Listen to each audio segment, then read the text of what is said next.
যতীনবাবু তার মামার সঙ্গে দেখা করতে গেছেন। তোমরা খেতে বসে পড়ো, আবার কখন বেরিয়ে পড়তে হয় কে জানে।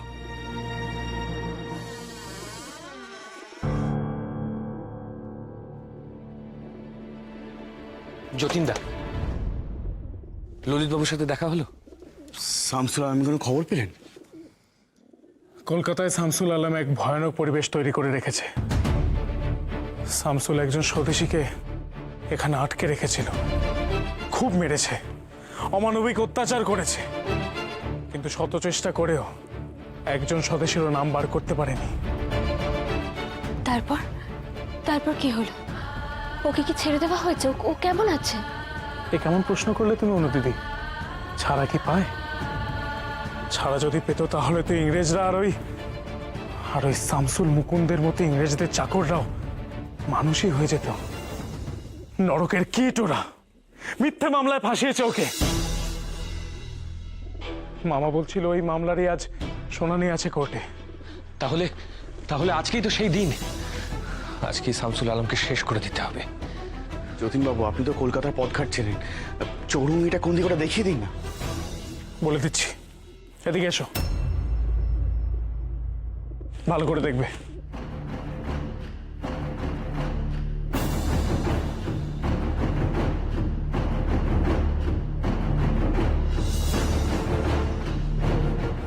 এই হলো চৌরঙ্গি। শামসুল আলম এই চৌরঙ্গি থেকে কোর্টের দিকে যাবে। এটা হলো কোর্ট। আমাদের এর মাঝখানে কোথাও একটা থাকতে হবে, আর সেই সুযোগ আমরা কিছুতেই হারাতে পারবো না।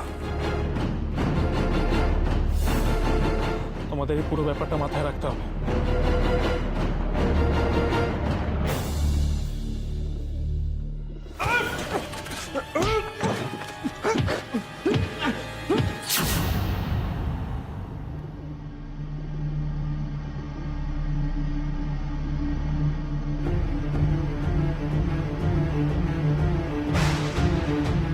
অনুদিদি,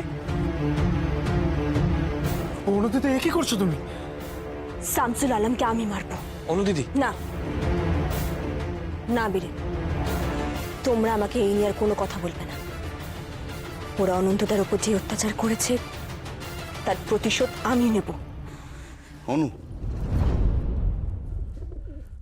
আমরা যুদ্ধমন্ত্রে দীক্ষিত, আমরা একে অপরের শক্তি। তোমাকে আমি একা যেতে দেবো না, আমি সঙ্গে যাব। এ কি বলছো তুমি অনন্ত? না না, তোমার এই শরীরের অবস্থায় আমি তোমায় কোথাও যেতে দেবো না। যতীনদা, বোঝার চেষ্টা করুন।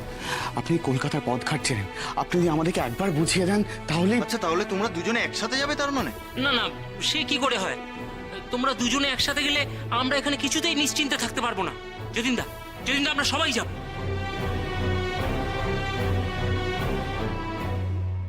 আমাদের সকলকেই আলাদা আলাদা যেতে হবে। তাহলে এই বাড়ি থেকে আমরা একসাথে বেরোলে এমন ভাবে বেরোতে হবে যাতে বাড়িওয়ালা মনে করে আমরা অনন্তকে ডাক্তারের কাছে নিয়ে যাচ্ছি। যতীনদা, নরেন, অমর, চলো সবাই।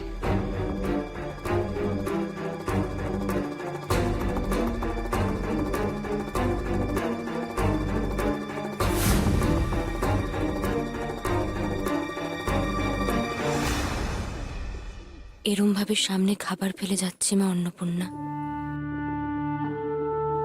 তুমি দেখো আমরা যেন শত্রু শেষ করে ফিরতে পারি। বন্দে মাতরম।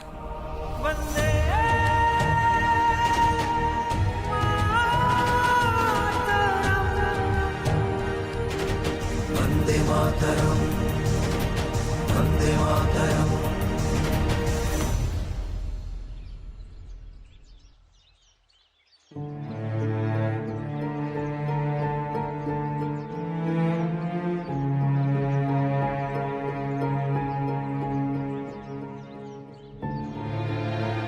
এই গাছতলার বেদিতেই তো মহারাজ বসেছিলেন।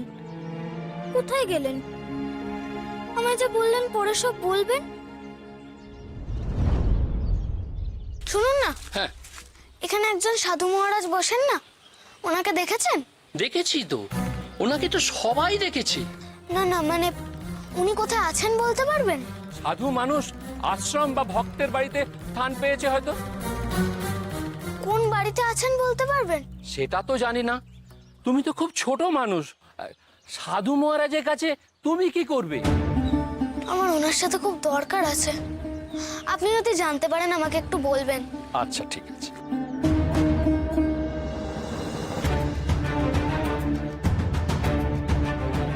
শুনুন না, এখানে যে সাধু মহারাজ বসেন ওনাকে দেখেছেন? দেখেননি?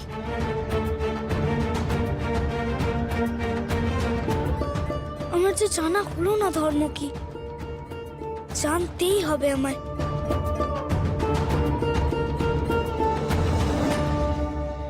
সুভাষটা এখনো এলো না। ও তো এরকম দেরি করবার ছেলে নয়। আর সুভাষ স্কুল কামাইও করে না। নন্দ, তোমরা দুজন একসাথে স্কুলে আসো না? হ্যাঁ, স্কুলে আসার পথে যেখানে সুভাষ রোজ দাঁড়িয়ে থাকে সেখানে আমি অনেকক্ষণ অপেক্ষা করেছিলাম, কিন্তু এলো না তো। কোনো কাজে গেছে নাকি? কাজ? কিন্তু সুভাষ যে বলেছিল আমরা যা করব দল বেঁধে করব। শরীর খারাপ করলে না তো? স্কুল ছুটি হওয়ার পরে একবার দেখি স্কুল ছুটি হলে কি? না মানে সুভাষ আজ স্কুল আসেনি স্যার, ওর একবার খোঁজ নিতে যেতে হবে। স্কুলে আসেনি? তার মানে পড়া করেনি। চারু, তোমাকে আমি অনেকবার সাবধান করেছি সুভাষের সঙ্গে মেলামেশা বন্ধ করো, বলে কিন্তু তোমারও একই অবস্থা হবে, আমি বলে দিচ্ছি। আর এই যে অর্বাচীনের দল, তোমরাও শুনে রাখো, সুভাষের সঙ্গে মেলামেশা বন্ধ না করলে কিন্তু কেউ ক্লাসে উঠবে না। ওকে খুঁজতে যাওয়ার কোনো দরকার নেই, যেমন আছে তেমন থাক।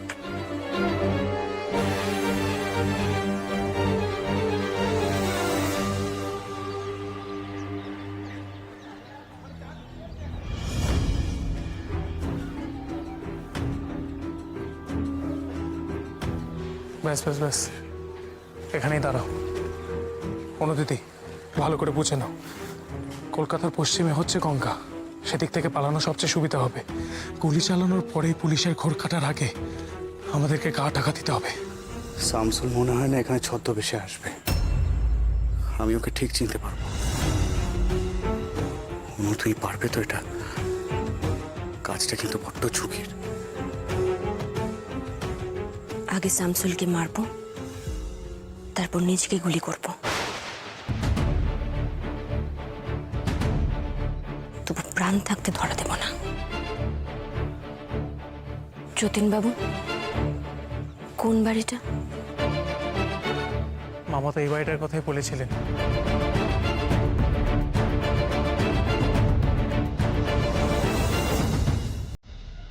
আমাদের এখানেই সবাইকে ছড়িয়ে ছিটিয়ে অপেক্ষা করতে হবে। শামসুল বেরোলেই কাজটা শেষ করে আমাদেরকে গা ঢাকা দিতে হবে। তোমরা সকলে ছড়িয়ে ছিটিয়ে যাও।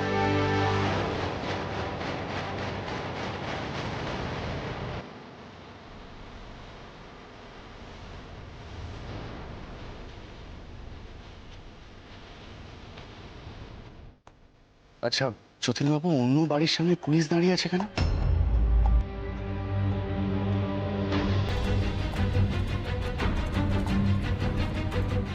যতীনদা, ওই দেখুন, ওই বাড়িটার সামনে কিন্তু ঘোড়াটা এসে দাঁড়ালো। শামসুল আলম ওই বাড়িটাতে আসেনি তো? মামা তো এই বাড়িটার কথাই বলে দিয়েছিলেন। ঠিক আছে, আমাদের দুটো বাড়ির উপরে নজর রাখতে হবে।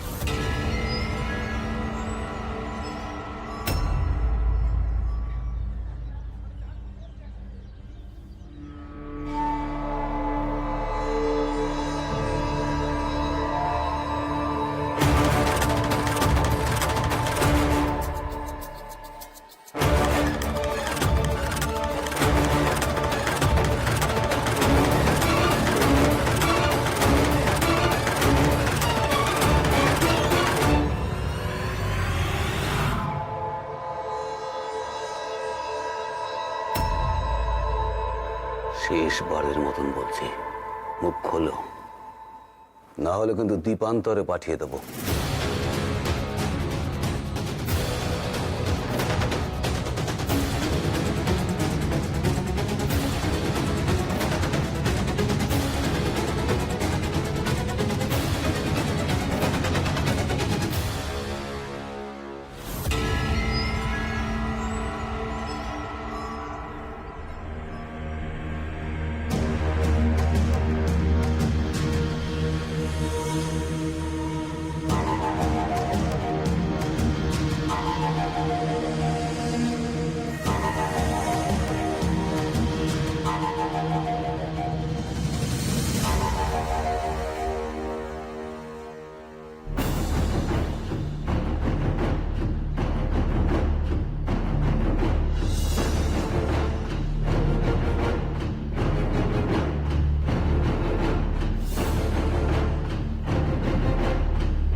এই সুযোগটা কাজে লাগাতেই হবে অনুদিদি, পারতেই হবে তোমাকে, পারতেই হবে।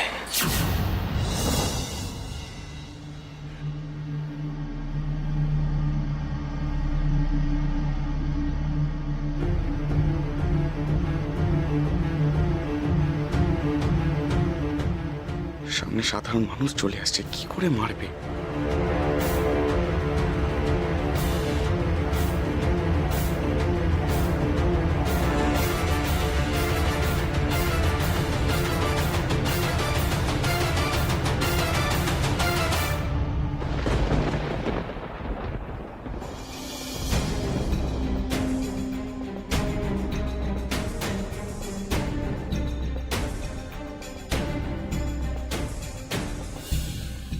দাদা, হ্যাঁ বলুন। চৌরঙ্গিটা কোন দিকে? এইটাই তো চৌরঙ্গি। আপনি যাবেন কোথায়? আমি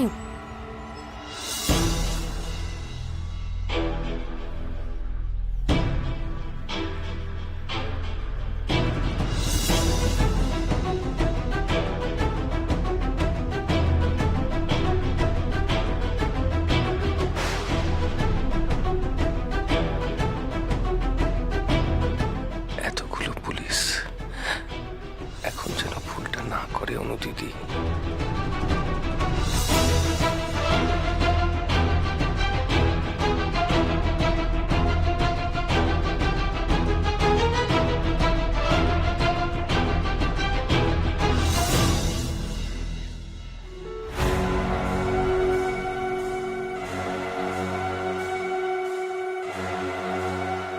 সর্বনাশ, এতগুলো পুলিশের সামনে শামসুলকে মেরেও গা ঢাকা দেবে কি করে? অনু পারবে কি? যদি ধরা পড়ে তাহলে তো আরো বিপদ বাড়বে। কিন্তু এত কাছ থেকে শিকার পেয়ে ছেড়ে দেব?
আরে বলুন, আপনি কোথায় যাবেন? গঙ্গাটা কোন দিকে? গঙ্গা? এই বললেন চৌরঙ্গি, এখন বলছেন গঙ্গা। আরে আগে ঠিক করে ভেবে বলুন কোথায় যাবেন। আপনি গঙ্গা যাবেন না চৌরঙ্গি যাবেন? যত সব।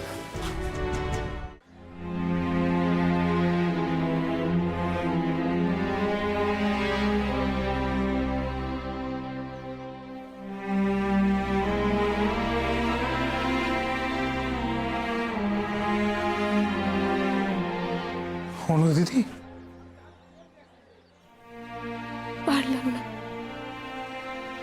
আমি পারলাম না যতীন বাবু। তুমি পারোনি? কে বলেছে তুমি পারোনি? তুমি আজ তোমার বুদ্ধির পরিচয় দেখিয়েছ। আজ আমরা এখানে না আসলে জানতেও পারতাম না লোকটা কতটা ধূর্ত। এক বাড়িতে গেছে, আরেক বাড়ির সামনে প্রহরা রেখেছে। এইভাবেই আমাদের শামসুল আলমের চালের সাথে তাল মিলিয়ে চলতে হবে। পারবো আমরা অনুদিদি, শামসুল আলমকে মারতে আমরা পারবোই।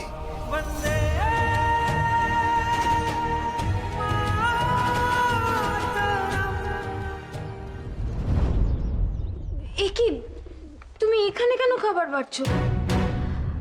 দেখো বিভা,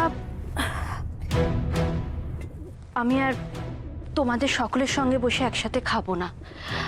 বিভা, আমি আগের দিনই লক্ষ্য করেছি, আমি সকলের সাথে বসে খেলে সবার আমায় দেখে ভীষণ অস্বস্তি হয়। এটা তুমি কি বললে দিদি? সকলের কেন অস্বস্তি হবে? সকলের কষ্ট হয় তোমার জন্য, তুমি এভাবে গুটিয়ে থাকো বলে। দিদি, তুমি এত মাছ খেতে ভালোবাসতে, মাছ ছাড়া নাকি খেতেই পারতে না। আর দেখো এখন কিভাবে খাচ্ছ।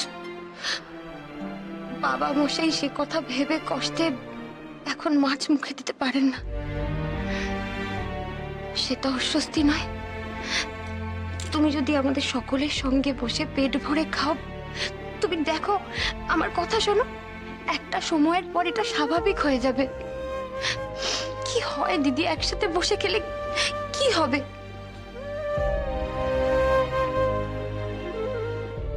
অনেক দেরি হয়ে গেল, তুমি যাও, গিয়ে হাত মুখ ধুয়ে এসো, আমি তোমার খাবার বেড়ে দিচ্ছি। এই, কেন তুমি ওকে ধর্ম পালন করতে দিতে চাইছো না বলো দেখি? হ্যাঁ, খাবার বেড়ে খাওয়া এমন কোনো কঠিন কাজ নয় মেজো বৌমা। ও নিজে হাতে রান্না করে খায়, ওকে ওর মনে শান্তিটুকু পেতে দিতে চাইছো না কেন তুমি? হ্যাঁ, ওর বৈধব্য ধর্ম পালন করতে দাও তো। এ কেমন ধর্ম পিসিদিম্মা, যা মানুষকে কষ্ট দেয়? আমার বাবা বলেন মানুষের একটাই ধর্ম হয়, আর সেটা হলো মানবিকতা। সেটা তোমাদের কলকাতার ব্যাপার, বুঝেছো? ওই দুপাতা লেখাপড়া শেখাটাই তোমাদের কাল হয়েছে, নিজেদের একদম সমাজপতি ভাবতে শুরু করে দিয়েছো।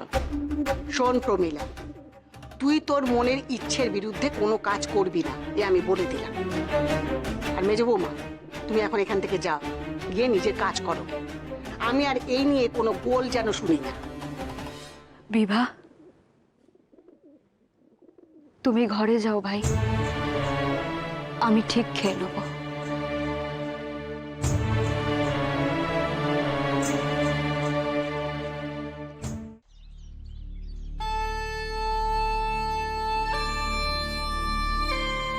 আমি তো এখানে প্রতি সন্ধ্যায় ধ্যান করতে আসি।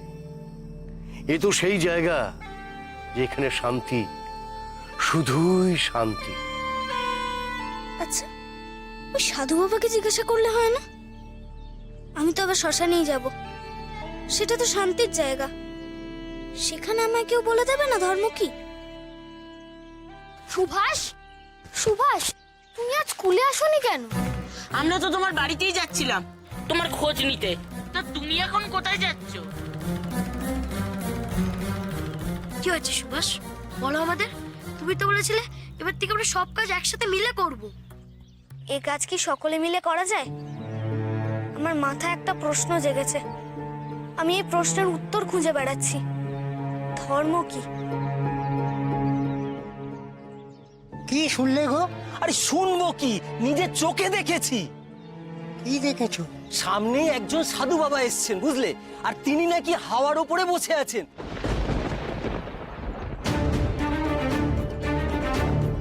আর সেই সব দেখতে নাকি লোকজন দৌড়চ্ছে। আমি ওই সাধুর কাছে যাব, তোমরা যাবে? হ্যাঁ যাব। তাহলে চলো চলো সবাই।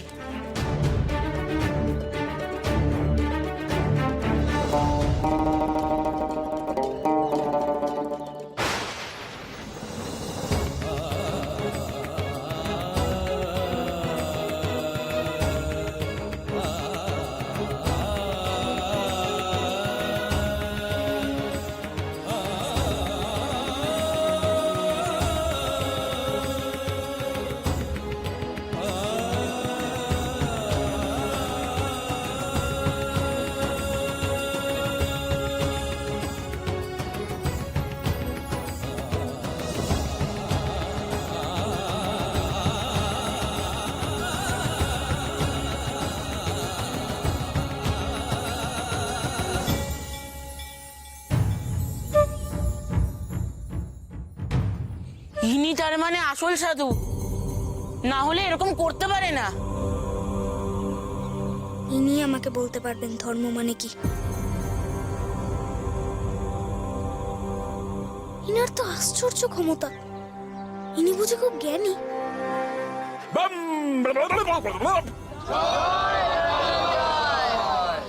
বাবা আমার ছেলেটার খুব জ্বর বাবা। আমার মা 3 দিন ধরে উঠছে না সাধু বাবা। কৃষ্ণ দ্বাদশীতে সব ঠিক হয়ে যাবে, এখন কেবল অপেক্ষা। কি করে উনি হাওয়ায় ভাই বসে আছেন বলতো? খুব জ্ঞানী মনে হয়, তাই এমন পারছেন। ঠিক বলেছে চারু, ওই মোহন মহারাজের আশ্রমে আমি দেখেছি যারা যারা যোগাভ্যাস করেন তারা অনেক কিছু করতে পারেন। নন্দ একবার চল তো, গিয়ে দেখি উনি কিভাবে হাওয়ায় বসে আছে।